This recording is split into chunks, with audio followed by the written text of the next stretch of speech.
Factorization of polynomial. Polynomial हमने आज ये चैप्टर स्टार्ट होगा, पोलिनोमियल हमने पहले भी पढ़ा है, हाँ है ना। तो वो पोलिनोमियल का ही एडवांस मतलब फैक्टराइजेशन है। फैक्टर आप समझते होंगे, फैक्टर निकालना किसे कहते हैं। कोई एक नंबर दिया होता है तो उसके फैक्टर कैसे होते हैं। जैसे मान लो 8 है तो 8 के फैक्टर क्या होंगे, 1 2 4 8। ऐसे ही पोलिनोमियल जो गिवन पोलिनोमियल है, ध्यान सुनना, फैक्टर कहते किसे हैं। गिवन पोलिनोमियल को उसके सबसे छोटे डिग्री में ब्रेक करना फैक्टर कहलाता है। और वो जितने भी फैक्टर हैं वो सब प्रोडक्ट में होने चाहिए।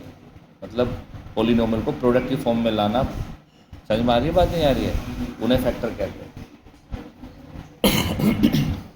जैसे अगर अभी हम इसमें जो पढ़ेंगे आगे, जैसे x² - 16 है, ये आपने 8th में भी पढ़ा हुआ, ऐसा नहीं है। इसमें तो कौन सा फॉर्मूला आइडेंटिटी रखती है, x² - 4 का स्क्वायर, एक बार ऐड और एक बार सब्ट्रैक्ट। कौन सी आइडेंटिटी से, a² - b², a + b और a - b।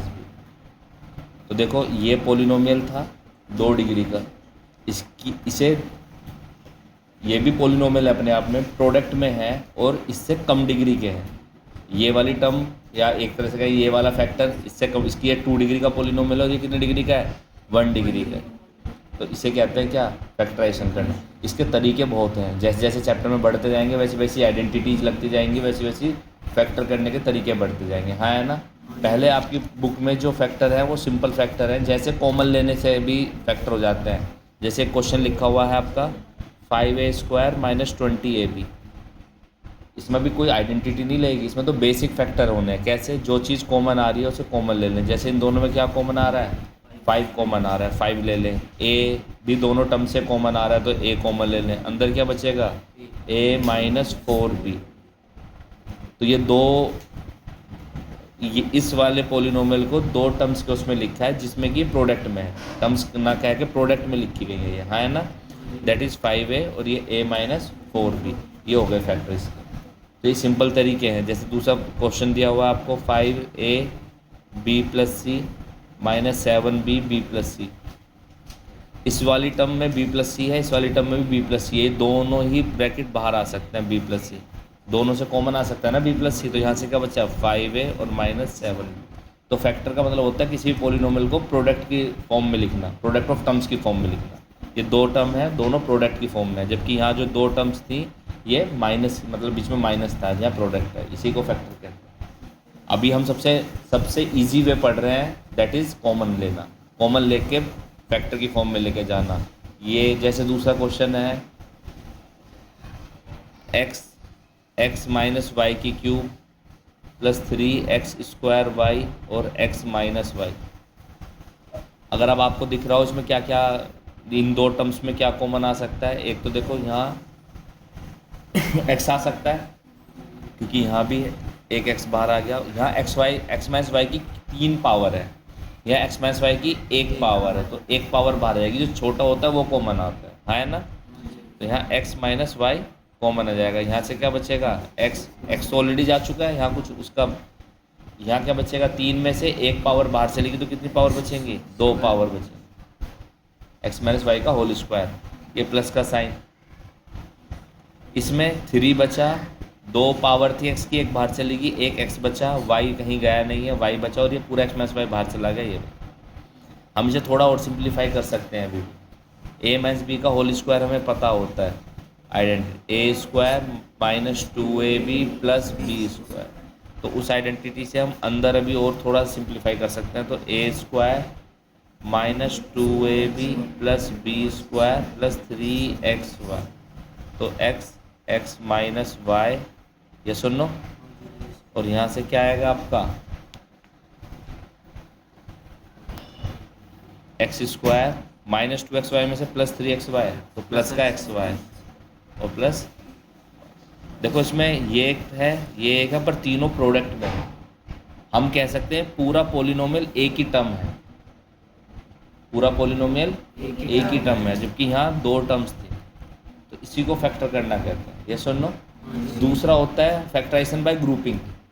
ग्रुपिंग का कैसा है, जैसे ये क्वेश्चन लिखा हुआ है वैसे आपको ये वहाँ ऐसे लिखा नहीं आएगा कि भाई ग्रुपिंग करो या ऐसे करो, वो तो आपको खुद ही समझना पड़ता है। जैसे ये क्वेश्चन है a b plus b c plus a x plus c x, overall सभी में से कुछ ना कुछ कॉमन नहीं आ रहा है। जैसे मैं अगर ए कॉमन लेना चाहूँ चारों में से तो यहाँ से है बट यहाँ से नहीं आ रहा है, यहाँ है बट यहाँ नहीं आ रहा। बी सब में से कॉमन नहीं आ रहा है, बी सभी एक्स सभी में से कॉमन नहीं आ रहा, सी, तो इसका मतलब है हमें इनमें से पेयर बना लेने चाहिए। इन दोनों में से एक चीज़ कॉमन ले लें, इन दोनों में से एक चीज़ कॉमन ले लें और फिर बाद में देखते हैं। इन दोनों में से क्या कॉमन लिया, बी, अंदर क्या बचेगा ए प्लस सी, यहाँ से क्या कॉमन आ रहा है एक्स, अंदर क्या बचेगा ए प्लस सी। कोशिश ऐसा करें ग्रुपिंग इस तरीके से बनाएं ताकि अब इनके बाद भी कॉमन आ सके। अगर बाई चांस आपसे गलती से कोई ग्रुपिंग गलत बन गई है तो दोबारा रीग्रुपिंग कर लें, उसमें कोई ऐसी दिक्कत नहीं है, हाँ है ना। अभी मैं कहना क्या चाह रहा हूँ, जैसे ए प्लस सी अब दोबारा कॉमन आ रहा है, ये फैक्टर करने का सही तरीका है। तो ए प्लस सी यहाँ से कॉमन लिया, यहाँ क्या बचा आपका बी और यहाँ क्या बचा एक्स। अब देखो ये चार, ये कितनी टर्म्स थी इसमें, 1 2 3 4 और यहाँ एक ही टर्म है पूरे पॉलिनोमियल, क्योंकि प्रोडक्ट में नहीं काउंट होती है अलग अलग, हाँ है ना। तो ये इसी को फैक्टराइजेशन कहते हैं। आया समझ में। जैसे अगला क्वेश्चन लिखा हुआ है 6ab minus B square plus 12ac 2bc। अब इसमें से हमें फिर ट्राई करना है कि हम कौन सी दो टर्म ऐसी लें जिसमें से क्या हो सके कॉमन आ सके, क्योंकि 4 टर्म्स हैं, सभी में से कुछ ना कुछ तो ऐसा नहीं आ रहा कि सभी में कुछ ना कुछ कॉमन आ रहा हो, या एक ही टर्म चारों में से कॉमन आ रही हो, ऐसा नहीं है। एक कोई नंबर या एक कोई वेरिएबल चारों में से कॉमन नहीं आ रहा है, तो हमें ग्रुपिंग करनी पड़ेगी। अगर मैं अब इसकी ग्रुपिंग कर लूँ और इसकी कर लूँ, देखते हैं क्या रिजल्ट मिलता है। यहाँ से क्या कॉमन आ रहा है, इन दोनों से बी कॉमन आ रहा है, अंदर क्या बचा 6a माइनस बी, यहाँ से क्या कॉमन आ रहा है 2 भी तो आ रहा है और सी भी आ रहा है, 2 भी तो आ रहा है ना और सी आ रहा है, अंदर क्या बचा 6a माइनस बी। सही है, आपकी ग्रुपिंग ठीक हुई है, मतलब ये अगर कॉमन आ रहा है फिर भी तो फिर ग्रुपिंग ठीक हुई है। तो यहाँ से क्या आ सकता है 6a माइनस बी, इन दोनों से कॉमन लिया और फिर बड़ा ब्रैकेट, यहाँ क्या बचा जब 6a माइनस बी बाहर आ गया बी और यहाँ क्या बचा 2c। कॉमन लेने का मतलब ये होता है कि ये स्टम्प के पास भी है, स्टम्प के पास भी, तो दो बार ना लिख के एक ही बार बाहर लिख लो, आसानी रहेगी। आइए बात समझ में नहीं आई, कॉमन लेना इसे कहते हैं। जैसे यहाँ दोनों में बी था, एक ही बार बाहर लिख लो, तो अगर हम इसे एक्सपेंड करेंगे अंदर इंटू करेंगे, मतलब वही है अभी भी ए बी इंटू अंदर इंटू करोगे बी सी, बात अभी भी वही है, बट यह है 2 बार ना लिखने से बेहतर है उसे एक साथ बाहर ले लो। जैसे इन दोनों में एक्स दोनों में था, एक बार बाहर लेके तो अंदर आसान हो जाता है कॉमन लेने से। नहीं आई समझ बात। आगे देखो ये बहुत अच्छा है, इसके लिए पुराना एक फॉर्मूला लगेगा x² plus 1/x² plus 2 minus 2x minus 2/x। ये क्वेश्चन वो है जिनकी आप जितनी प्रैक्टिस करेंगे उतना ही आपको समझ में आएंगे। इसका फॉर्मूला मैंने आपको रियल नंबर में बताया था, रेशनल नंबर में इसको x प्लस 1/x का होल स्क्वायर, याद आया, x² प्लस 1/x² प्लस 2, ये फॉर्मूला था इसका, इसको याद आया। अब मैं इस 3 टर्म्स की जगह ये वाला फॉर्मूला रखूंगा, x प्लस 1/x का होल स्क्वायर। इन दोनों में से क्या कॉमन आ रहा है,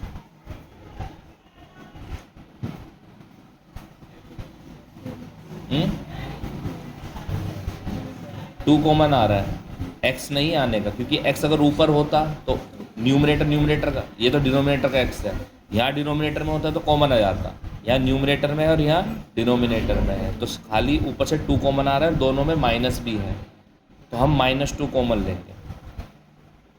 तो यहाँ क्या बचेगा x, यहाँ माइनस बाहर जा चुका तो किसका साइन आएगा प्लस का, 2 ऑलरेडी बाहर जा चुका है, यहाँ क्या बचेगा 1 और ये x नीचे का। यहाँ देखो इसकी ये 2 पावर है इसी पूरे इसकी, और यहाँ 1 पावर है, तो एक बार इस ब्रैकेट को बाहर लिखा जा सकता है 1 पावर ले, यस और नो। तो यहाँ क्या बचेगा x प्लस 1/x और ये माइनस, और इनके बीच में कोई साइन नहीं आता जब कॉमन लेते हैं, ये इंटू का साइन होता है, इसका साइन होता है, ये इंटू का साइन होता है, बात आ रही समझ में। तो ये थोड़ी सी चीज़ें याद रखनी पड़ती हैं, जैसे इस क्वेश्चन में ये आया, जब आप प्रैक्टिस करेंगे अगली बार ये क्वेश्चन आएगा तो आप भूलेंगे नहीं, तो प्रैक्टिस से ये फ़ायदा होता है। जैसे अगला क्वेश्चन है, आ रहा है ना समझ में, थोड़ा रुक के ना इन्हें देखा भी करो कि थोड़ा दिमाग में सोचा करो कैसे हुआ था। ये नहीं कि आंसर आ गया तो एकदम नेक्स्ट क्वेश्चन पे चले जाएंगे। जैसे एक क्वेश्चन ये है 1 + x + y - z + xy - yz - zx - xyz। कितनी टर्म है? 1 2 3 4 5 6 7 8। ग्रुपिंग करनी पड़ेगी, कॉमन लेना है, मतलब इसे प्रोडक्ट में लाना है इनको कैसे ना कर। अगर हम इन दोनों में से 1 + x हो गया, इसमें कुछ कॉमन नहीं आएगा। अब आपको देखो इसमें से कुछ नहीं कॉमन आ रहा है तो ये तो अलग रख लो, 1 + x कुछ कॉमन नहीं आ पाया। अब इनमें से इसके साथ ग्रुपिंग करूँ ताकि y कॉमन आ जाए और अंदर क्या बचे? x। इसकी ग्रुपिंग किसके साथ करूँ? इसके साथ, क्योंकि -z कॉमन आ जाए और यहाँ से क्या बचे अंदर? 1 + x। बचा क्या? ये दोनों, इन दोनों में से क्या कॉमन आ रहा है? -yz। अंदर क्या बचा? 1 + x।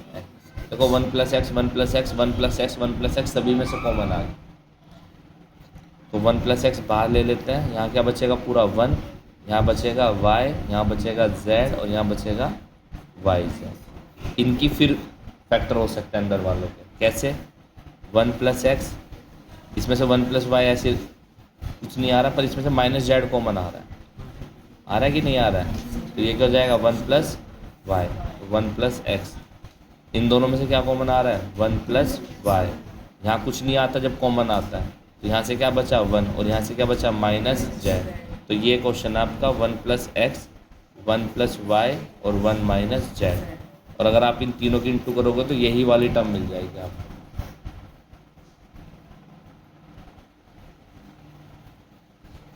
पक्का आया समझ में? अब आप कहोगे भैया 1 + x ही क्यों लिया, हम 1 + y ले सकते थे। तो फिर 1 + y अगर आपने एक तरफ रोक लिया तो उसके हिसाब से फिर ऐसे होगा ये question, 1 + x + y - z + xy। अब आप बताना कैसे कैसे ग्रुपिंग करें। अब 1 + y देखते हैं, एक तरफ 1 + y। अब कोशिश करेंगे सभी बाकियों में 1 + y बचे। x को किसके साथ लेना चाहिए? xy के साथ लेना चाहिए, तो रख लो x + xy, इनका पेयर एक बना दिया। इस z को किसके साथ लेना चाहिए? -z, तो -z - yz और बचे हुए -zx और -xy। अब कॉमन लेना शुरू करो। 1 + y में से तो कुछ भी कॉमन नहीं आ रहा है, इनमें से x कॉमन आ रहा है। अंदर क्या बचा? 1 + y। इनमें से क्या कॉमन आ रहा है? -z। जब दोनों में माइनस हो तो माइनस लिया करें। यहाँ से क्या बचा? 1 और यहाँ से क्या बचा? y। यहाँ से क्या कॉमन आ रहा है? दोनों में माइनस है, माइनस कॉमन लें। z x दोनों में है और 1 देखो ये 1 + y 1 + y 1 + y 1 + y सभी में से कॉमन आ गया। यहाँ से क्या बचेगा? क्या, जब 1 + y आ गया तो 1 बचेगा ना। यहाँ से क्या बचेगा इस टर्म से? x। यहाँ से क्या? -z। यहाँ से क्या? -zx। इनमें फिर फैक्टर हो सकते हैं अभी, तो 1 + y, ये 1 + x, इसमें से क्या कॉमन आ रहा है इन दोनों में से? -z। आपको बार बार कह रहा हूँ कि जब -z अंदर क्या बचेगा? 1 +। अब इसमें से देखें तो 1 + x फिर कॉमन आ गया, यहाँ से क्या बचा?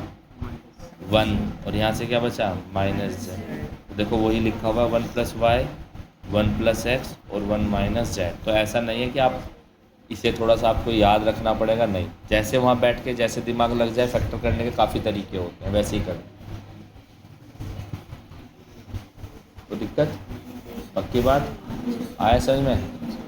जैसे एक क्वेश्चन ये है, पक्का समझ में आ रहा है ना? a³ + a² + a है, सॉरी, a³ + a - 3a² - 3 ये है। अब इनमें से करना है सोल्व। अगर देखो मैं इन दोनों में से a लेता हूँ, मुझे खुद भी नहीं पता ना किसकी पेयरिंग करनी पड़ेगी। मैं भी ट्राई कर रहा हूँ आपके साथ। इनमें से अगर मैं a लूँ तो क्या बचेगा अंदर? a² + 1। यहाँ से क्या कॉमन आ रहा है? -3। अभी भी 3 कह रहे हो बेटा, 5 बार बता चुका हूँ। माइनस है तो माइनस बोलो, -3। क्या बचेगा अंदर? a², साइन किसका? +1। देखो कॉमन आ गया, सही करा है फैक्टराइजेशन आप। तो a² + 1 यहाँ से क्या बचेगा ए, यहाँ से क्या बचेगा माइनस ए स्क्वायर प्लस 1 और ए माइनस 3 हो गया फैक्टराइज। ऐसा भी कर सकते थे, ज़रूरी नहीं है कि आप ऐसे ले, जैसे ये क्वेश्चन लिखा हुआ था, इसी का दूसरा तरीका देखते हैं। आप इन दोनों को, मैंने कि भैया इन दोनों को ट्राई करके देखता हूँ एक बार मैं। ए क्यूब माइनस 3a स्क्वायर, और ये बस साइन का ध्यान रखें, जब इसको ले रहे हैं तो इसके साइन है माइनस, तो माइनस के साथ लेकर आए, और इसका साइन क्या है प्लस, तो प्लस का a और माइनस का 3। जब आप इधर उधर करें तो माइनस का ध्यान रखें, ऐसा ना हो कि आप इसे ले तो इधर आए बट ये प्लस के लगा दिया आपने यहाँ, क्योंकि ये माइनस के साथ था तो माइनस के साथ ही रहेगा। रीअरेंज करने से टर्म्स को साइन नहीं चेंज होते। रीअरेंज का मतलब है यहाँ थर्ड पोजीशन पे लिखा हुआ है, ऐसे सेकंड पोजीशन पे लिखने से साइन चेंज नहीं होगा। वो तो इक्वस टू की वजह से होता है, जब इक्वस टू में उधर जाता है राइट साइड या लेफ्ट साइड, तब की बात अलग है। हम ये रीअरेंज कर रहे हैं। अब अगर हम इसमें से कॉमन लेना चाहें तो क्या कॉमन आ रहा है दोनों में से, ए स्क्वायर, दोनों में ए स्क्वायर कॉमन आ रहा है ना, तो यहाँ से क्या बचा ए, अंदर क्या बचा माइनस। इनमें कुछ कॉमन आ रहा है दोनों टर्म में, नहीं आ रहा, तो ये 1 कॉमन, ऐसे कंडीशन में हम मानते हैं 1 कॉमन आ गया। तो देखो a माइनस 3 दोनों से आ गया, यहाँ क्या बचा ए स्क्वायर, यहाँ क्या बचा प्लस का, बस वही आंसर आएगा, चाहे आप कैसे ही कर लें, उससे नहीं फर्क, क्योंकि इनकी इंटू होके आना भी तो यही है। फिर फैक्टराइजेशन एक ही आते हैं, बस कुछ कोई बच्चा उसे यहाँ स्टेप में छोड़ देता है, कोई और आगे की स्टेप कर देता है, बट चेंज नहीं होते फैक्टराइजेशन की। आप सोचो एक क्वेश्चन के 4 फैक्टराइजेशन हो सकते हैं। आपको समझ में आ रहा है आपको? हाँ, तो ये इस चीज़ का ध्यान रखना है। जैसे अगला एक क्वेश्चन दिया हुआ है आपको, ए बी, अंदर लिखा हुआ है एक्स स्क्वायर वाई स्क्वायर और x y a square plus B square. बहुत बच्चे गलती करते हैं सीधा कि भैया देखो यहाँ ए है और यहाँ ए है, कॉमन ले लो। बेटा वो प्लस के साथ है, इनमें से कॉमन आ सकता था, ये प्रोडक्ट इनटू के साथ है, बट इनमें कुछ कॉमन है नहीं। जब आप कॉमन लेंगे तो वो एक अपनी इंडिविजुअल टर्म होनी चाहिए। अब मैं क्या करूँगा इसमें, आप समझ रहे हैं मैं क्या कहना चाह रहा हूँ? आप क्या करेंगे अब इसमें, फिर आप पहले इसके अंदर इंटू करें, क्योंकि इसने जो रीअरेंज करे हैं जिसकी वजह से इसने ये कॉमन, पर इसके वो सही नहीं हुए क्योंकि इसके कॉमन नहीं आ तो इसने जो पेयरिंग करी है वो गलत करी है। मतलब अब हमारे ऊपर काम छोड़ दिया कि हम सही पेयरिंग करें। पहले मैं इसके अंदर इंटू करके इसे ओरिजिनल पोलिनोमियल में लेके जाऊंगा। करो अंदर into, a b x square, a b y square, x y a square और इसकी minus x y b square. ये एक्चुअली में ये था पोलिनोमियल, उसने क्या करा बुक वाले ने, इन दोनों की पेयरिंग इनको करके ये बना दिया। इसके ऊपर आगे फिर ये हो ही नहीं पा रहा है, अभी भी माइनस का साइन है तो इसे फैक्टराइजेशन नहीं कहेंगे, अभी भी 2 टर्म कंसिडर हो रही है। पक्का? अब मैं क्या करूँगा, इसकी जब इसके साथ इसकी ग्रुपिंग नहीं बन पाई तो मैं इसकी ग्रुपिंग अब इसके साथ बनाऊंगा और इसकी ग्रुपिंग इसके साथ, जब देखते हैं कि क्या बन पाता है। तो पहले ने एक साथ लिख लो, a b x square x y a square, a b y square x y b square. अब इनमें से बताइए क्या क्या कॉमन आ रहा है। यहाँ ए स्क्वायर है, यहाँ ए है, तो छोटी टर्म है, पावर है ए। यहाँ बी है, यहाँ नहीं है, नहीं आएगा कॉमन। यहाँ एक्स है, एक्स स्क्वायर है, यहाँ एक्स है, तो एक्स कॉमन आएगा। यहाँ से क्या बचा, ए बाहर आ चुका है, एक्स बाहर आ चुका है, बी बचा और 2 पावर में से 1 पावर बाहर आ चुका है, तो 1 एक्स बचा, माइनस का साइन बचा। एक्स बाहर आ चुका है ही बचा ही नहीं, फिर वाई नहीं आया, वाई बचा और 1 ए बचा। अब इनमें से बताइए इन 2 टर्म में क्या कॉमन आ रहा है। एक तो बी कॉमन आ रहा है और एक वाई कॉमन आ रहा है। अंदर यहाँ क्या बचा, एक तो ए बचा, एक वाई बचा, माइनस एक्स बचा और बी बचा। हमें लग तो रहा है कि भैया कॉमन देखो सेम तो है, बट माइनस का फ़र्क है। यह इधर प्लस का बी एक्स है, वहाँ माइनस का बी एक्स है। यहाँ माइनस का ए वाई है, यहाँ तो यहाँ से माइनस कॉमन ले लें, माइनस अंदर से कॉमन लेंगे तो माइनस बाहर यहाँ जाएगा बी वाई और ये हो जाएगा, पलट जाएगी टर्म्स, ये प्लस की बन जाएगी और ये माइनस की। अब देखो ये ब्रैकेट को सेम आ गया, तो यहाँ क्या आएगा बी एक्स माइनस ए वाई एक बार, और यहाँ से क्या बचा ए एक्स माइनस बी वाई, ये है इसका। तो बुक वाले ने तुम्हें यहाँ, बुक वाला यहाँ दे सकता था तुम्हें क्वेश्चन, बट बुक वाले ने खुद तुम्हें थोड़ा सा क्वेश्चन पजल्ड करके दिया। उसने गलत पेयर बनाए जिसकी वजह से फर्दर कॉमन नहीं आ रहा था कुछ भी, इसलिए पहले हमने मल्टीप्लाई करके ओरिजिनल पॉलिनोमियल बनाया, जो मतलब फिर उसमें रीअरेंज करके हमने, दिक्कत पक्की बात।